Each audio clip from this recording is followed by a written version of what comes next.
ನಿಮ್ಮ ಬಿಸ್ನೆಸ್ ಯಾವುದೇ ಇರಲಿ ಅದನ್ನ ಪ್ರಚಾರ ಮಾಡಲು ಸುಮನ್ ಟಿವಿಯಿಂದ ಮಾತ್ರ ಸಾಧ್ಯ. ಕೂಡಲೇ ಕರೆ ಮಾಡಿ. ನಮಸ್ಕಾರ ವೀಕ್ಷಕರೇ, ಸುಮನ್ ಟಿವಿಗೆ ಸ್ವಾಗತ. ಶಿಡ್ಲಘಟ್ಟ ನಗರಸಭೆಯಲ್ಲಿ ಗಂಭೀರ ರಾಜಕೀಯ ಗಲಾಟೆ ಸ್ಫೋಟವಾಗಿದೆ. ನಗರಸಭೆ ಪೌರಾಯುಕ್ತೆಗೆ ಚಪ್ಪಲಿಯಲ್ಲಿ ಹೊಡೆಸಿ ಬೆಂಕಿ ಹಾಕಿಸ್ತೀನಿ ಅಂತ ಬೆದರಿಕೆ ಹಾಕಿದ ಆರೋಪ ಇದೀಗ ಭಾರೀ ಚರ್ಚೆಗೆ ಕಾರಣವಾಗಿದೆ.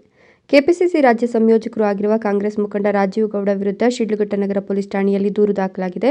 ಆದರೆ ದೂರು ದಾಖಲಾಗಿ 5 ದಿನವಾದರೂ ಇನ್ನೂ ರಾಜೀವ್ ಗೌಡರ ಬಂಧನವಾಗಿಲ್ಲ ಅನ್ನೋ ಆರೋಪ ಕೇಳಿಬರುತ್ತಿದೆ. ಈ ಪ್ರಕರಣಕ್ಕೆ ಸಂಬಂಧಿಸಿದಂತೆ ತಾಲೂಕಿನ ವಿವಿಧ ರಾಜಕೀಯ ಮುಖಂಡರು ಪೊಲೀಸರ ಕಾರ್ಯವೈಖರಿಯ ವಿರುದ್ಧ ತೀವ್ರ ಆಕ್ರೋಶ ವ್ಯಕ್ತಪಡಿಸಿದ್ದಾರೆ. ಕಾಂಗ್ರೆಸ್ ಮುಖಂಡರಾದ ಶ್ರೀ ರಾಜೀವ್ ಗೌಡ ಅನ್ನೋ ವ್ಯಕ್ತಿ ನಗರಸಭೆ ಪೌರಾಯುಕ್ತೆ ಶ್ರೀಮತಿ ಅಮೃತಾ ಗೌಡ್ರ ಬಗ್ಗೆ ಒಂದು ಫ್ಲೆಕ್ಸ್ ವಿಚಾರವಾಗಿ ಬೆಂಕಿ ನೀವು ಫ್ಲೆಕ್ಸ್ ತೆಗೆದಿದ್ದೀರಾ, ಬೆಂಕಿ ಹಚ್ಚುತ್ತೀನಿ, ಚಪ್ಪಲಿಯಲ್ಲಿ ಓಡಿಸ್ತೀನಿ, ಎಲ್ಲರನ್ನೂ 31 ವಾರ್ಡಿಂದ ಎಲ್ಲರನ್ನೂ ಕರೆಸಿ ಬೆಳಗ್ಗೆನೇ ಚಪ್ಪಲಿಯಲ್ಲಿ ಓಡಿಸ್ತೀನಿ, ಕೆಲಸ ಮಾಡೋಕ್ಕೆ ಬಿಡೋದಿಲ್ಲ ಆ ಥರ ಹೇಳಿ, ಹಾಗಾಗಿ ಮತ್ತೆ ನಮ್ಮ ಕ್ಷೇತ್ರದ ಜನಪ್ರಿಯ ಶಾಸಕರಾದ ಶ್ರೀ BN ರವಿಕುಮಾರ್ ಅಣ್ಣವ್ರ ಬಗ್ಗೆಯೂ ಸಹ ಕೆಟ್ಟ ಪದಗಳಿಂದ ಅವ್ರನ್ನೂ ಕೂಡ ನಿಂದಿಸಿರ್ತಾರೆ. ಹಾಗಾಗಿ ಈ ಸರ್ಕಾರಿ ಅಧಿಕಾರಿಗಳು ಮುಕ್ತವಾಗಿ ಕೆಲಸ ಮಾಡೋಕ್ಕಾಗದೇ ಇರುವಂಥ ಪರಿಸ್ಥಿತಿ ಉದ್ಭವ ಆಗಿದೆ. ಸೊ ಹಾಗಾಗಿ ಈ ಥರ ವ್ಯಕ್ತಿನ ಕೂಡಲೇ ಎಲ್ಲಿದ್ದರೂ ಸರ್ಚ್ ಮಾಡಿ ಬಂಧಿಸಬೇಕು, ಕಾನೂನು ಕ್ರಮ ಕೈಗೊಳ್ಳಬೇಕೆಂದು ತಮ್ಮಲ್ಲಿ ಮನವಿ. ಕೂಡಲೇ ಆರೋಪಿಯನ್ನು ಬಂಧಿಸಬೇಕು ಅಂತ ಆಗ್ರಹಿಸಿದ್ದಾರೆ. ಈ ವೇಳೆ ಮಾತನಾಡಿದವರು ಜೆಡಿಎಸ್ ಮುಖಂಡ ಪುಲಕುಂಟಹಳ್ಳಿ ರಘುನಾಥ ರೆಡ್ಡಿ, ರಹಮಾನುಲ್ಲಾ, ಸೊನ್ನೇನಹಳ್ಳಿ ಮೂರ್ತಿ. ಕಾನೂನು ಎಲ್ಲರಿಗೂ ಸಮಾನ. 5 ದಿನಗಳಾದರೂ ಬಂಧನವಾಗದೇ ಇರೋದು ಅನುಮಾನಕ್ಕೆ ಕಾರಣವಾಗಿದೆ ಅಂತ ಮುಖಂಡರು ಹೇಳಿದ್ದಾರೆ. ಇವತ್ತಿನವರೆಗೂ ಸಮಾಜ ಸೇವೆ ಮಾಡ್ಕೊಂಡೇ ಬಂದಿದ್ದೀನಿ. ಈ ಶಿಡ್ಲಘಟ್ಟ ತಾಲೂಕಿಗೆ ಸಮಾಜ ಸೇವೆ ಅಂತ ಪರಿಚಯ ಮಾಡಿಕೊಟ್ಟಿದ್ದೆ ನಾನು. ಆದರೆ ಇವತ್ತಿನವರೆಗೂ ನಾನು ಎಲ್ಲೇ ಆಗಲಿ ಒಂದು ಕಪ್ಪು ಚುಕ್ಕೆ ತಗೊಂಡಿಲ್ಲ. ನಮ್ಮ ಹತ್ರ ಇಲ್ಲದೆ ಇದ್ರೂ ಕೂಡ ನಾವು ಬೇರೆಯವ್ರಿಗೆ ತೊಂದರೆ ಕೊಡಕ್ಕೆ ಹೋಗಲ್ಲ. ಯಾಕೆ ಅಂತಂದ್ರೆ ಜನರು ಯಾವ ರೀತಿ ಇದ್ದಾರೆ, ಯಾವ ರೀತಿ ಬದಲಾವಣೆ ಆಗ್ತಾ ಇದ್ದಾರೆ, ಅವ್ರ ತಕ್ಕಂಗೆ ನಾವು ಬದಲಾವಣೆ ಆಗ್ಬೇಕೆ ಹೊರತು ನಾವು ನಮ್ಮದೇ ಆದಂತಹ ಒಂದು ದರ್ಪ ತೋರಿಸ್ಬಾರ್ದು. ಅವರು ಬರೀ ರಿಯಲ್ ಎಸ್ಟೇಟು ಅದರಿಂದ ಇದರಿಂದ ಇವ್ರಿಗೂ ಮೋಸ ಮಾಡಿ ದುಡ್ಡು ಸಂಪಾದನೆ ಮಾಡಿ ಇಲ್ಲಿ ಬಂದು ಅದನ್ನು ಈ ಜನರಿಗೆ ಆ ಪಾಪದ ಹಣವನ್ನು ತಗೊಂಡು ಬಂದು ಇಲ್ಲಿ ಕೊಡುವಂಥ ಒಂದು ವ್ಯವಸ್ಥೆ ಮಾಡ್ತಾ ಇದ್ದಾರೆ. ಅದನ್ನು ನಿಜವಾಗ್ಲೂ ಯಾಕೆ ಅಂತಂದರೆ ನಮ್ಮ ಜನರು ಅರ್ಥ ಮಾಡ್ಕೋಬೇಕು.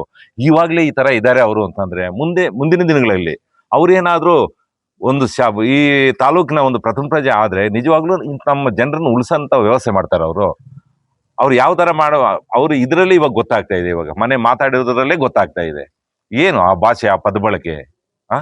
ಅದಕ್ಕೆ ದಯವಿಟ್ಟು ಹೇಳ್ತಾ ಇದ್ದೀವಿ, ಅವರು ಈ ಸಮಾಜ ಸೇವೆಯಿಂದ ಯಾರಾದರೂ ನಾವು ಸಮಾಜ ಸೇವೆಯಿಂದ ಮಾಡ್ತೀನಿ ಅಂತ ಬಂದರೆ ಅದಕ್ಕೆ ಅವರು ನಮ್ಮ ತಾಲೂಕಿನ ಜನ ಅದಕ್ಕೆ ಅವ್ರು ಗೌರವ ಕೊಡಬಾರ್ದು ಅಂತ ಹೇಳ್ಬಿಟ್ಟು ನಾನು ಈ ಸಮಯದಲ್ಲಿ ಹೇಳಕ್ಕೆ ಇಚ್ಛೆ ಪಡ್ತಾ ಇದ್ದೀನಿ.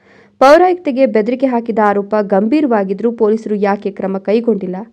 ರಾಜಕೀಯ ಒತ್ತಡವೇ ಕಾರಣವೇ ಎಂಬ ಪ್ರಶ್ನೆ ಇದೀಗ ಸಾರ್ವಜನಿಕ ವಲಯದಲ್ಲಿ ಕೇಳಿ ಬರುತ್ತಿದೆ.